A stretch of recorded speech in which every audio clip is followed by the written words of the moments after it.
Everybody, welcome back. It's Growing Leadership blog number, where are we at? Number 16 today. You know, they start counting, adding up. I'm only the 16. I've got a lot of friends who are like in the 200s and 300s, 500 blogs.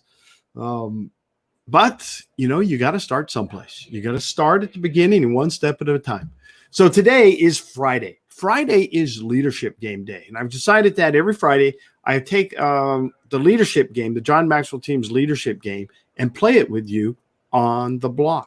Now, if you're not familiar with the John Maxwell's leadership game, if you are in mentorship or an executive director with the John Maxwell team, you can purchase the game and use it as part of your business structure. And I'll tell you what, it's very powerful. When I go in and I get asked to coach at a company, one of the things I want to do is take a thermometer, a test of where that organization and company is and how the people communicate, how they connect, how they sell, how they think.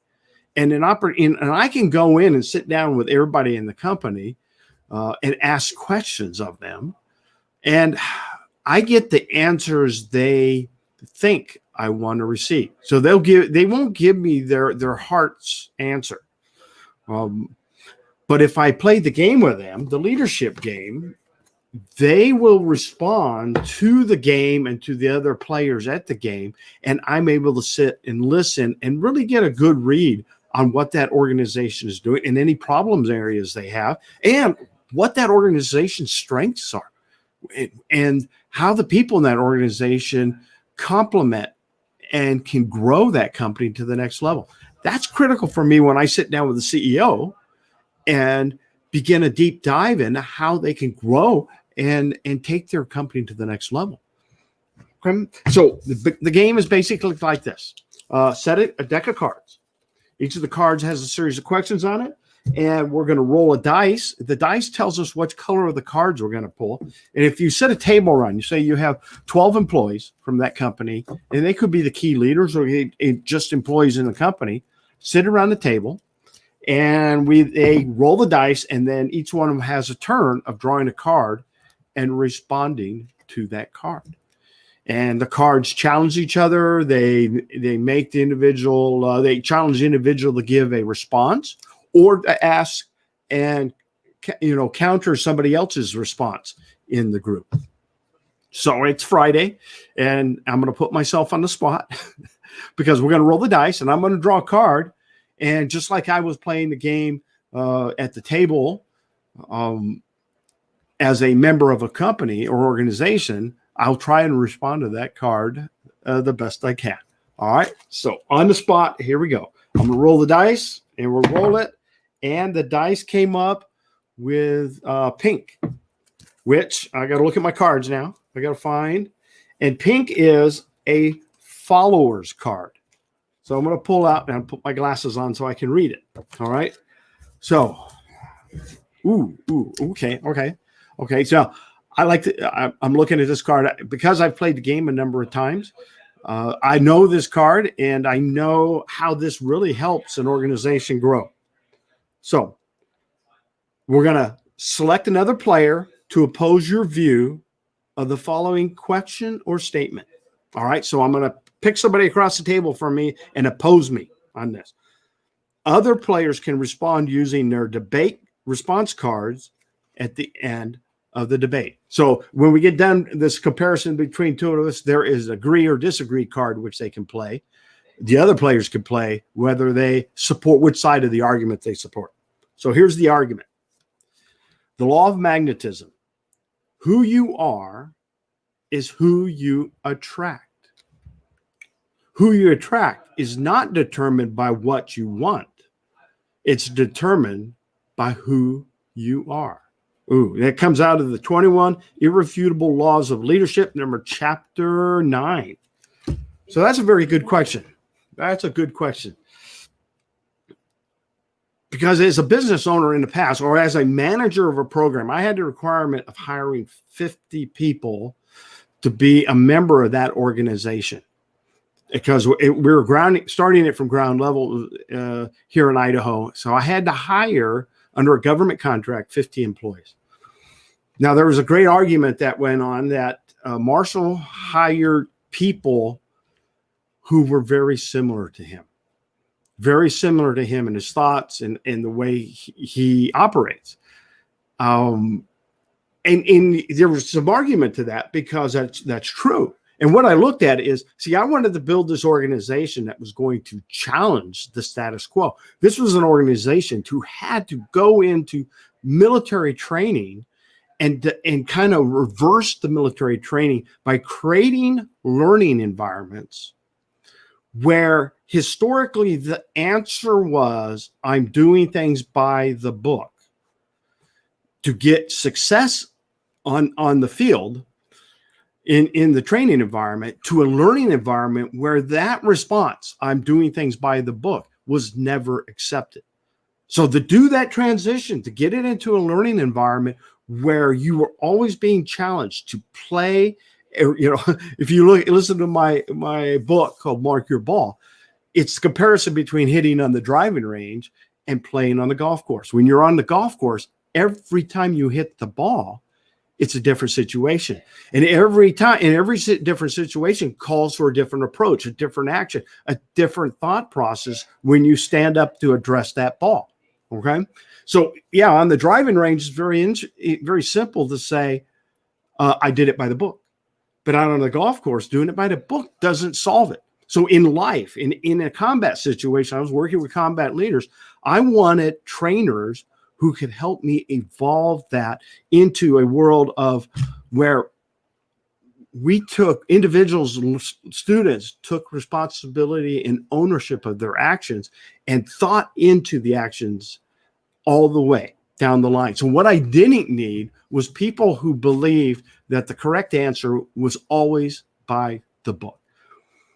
And I know that's a big thought process. So when I went to hire people, when I interviewed people, I listened with a leader's ear to hear whether or not what was acceptable to them. Were they willing to go the extra mile? Were they willing to grow and go to the next level as we went through? And once they got hired and we continued, and there was, continued in the process, there was a lot of people that applied from all over the country, the hundreds that applied. When put into those question and answers, came back with clearly that exceeding expectations was not necessarily their strength, that they were, in fact, people that kind of do the minimum effort forward. To counter that, I had a group of people in Idaho who I'd been training for over 15 years. And I knew their heart. I knew their mind. I knew that they were into the fight of never accepting that by the book was an acceptable answer. So those are the people that I hired and looked to bring to my team. So yes, I was looking for people that were the same as I was. Now, having said that, you can argue that with me. Argue with me. Like, write that down and what you came up with. Now, what I'm going to do is flip the coin, and I will go to the other side of that because like I say, I've played the leadership game a number of times.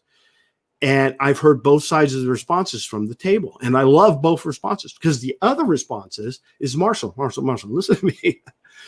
If you hire people that only think like you, then you only get people that think like you. And you get no other voice at the table. You get no other development. You can't grow an organization that thinks alike. When everybody thinks the same way. The comment is, who you attract is not determined by what you want. It's determined by who you are. And if I want to grow who I am, if I want to grow my leadership lead, if I want to get better at who I am, I need to get people around me who are better than me, who think different than me, who challenge me to think differently. Because I won't grow if my team doesn't grow with me. And I can say, I got to have people around me that are going to challenge me. So both sides, I love both sides of that argument. That, yes, there is, okay, I want people who think like me, but at the same time, people thinking like me don't help me grow. Don't help me get better at what I'm doing. They're not going to change. It's determined by who I am.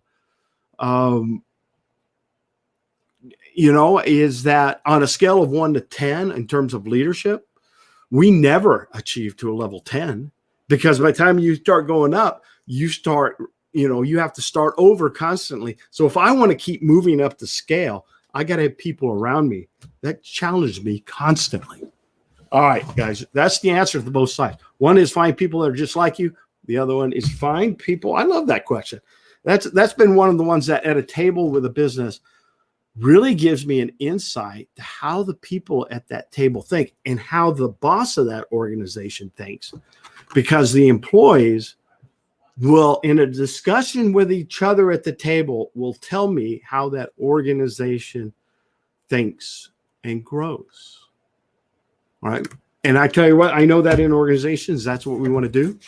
I always laugh at the thing is, well, Marshall, when you're working with a company, we're going to bring you in, we're going to invest in hiring you as a coach, and you're going to have you train our company. But in the process of training our company, the members of that, my employees are going to get better. They're going to get smarter. They're going to start growing. What if I invest in you and you come in and grow my team to the point where they leave and take on their own businesses? What if my employees decide to, depart the organization because they've grown? And doesn't me hiring you hurt my organization? And I always think about this, that, well, here's the other side of that coin is, what if you don't invest in your employees? And what if you don't invest in their growth and they stay? That's a worse situation, is that your organization will never grow if, one, you're not willing to invest in yourself and grow yourself, and at the same time give back to your team and grow all of them. That's why I like the leadership game. It's Friday. We're coming to a close on Friday's leadership.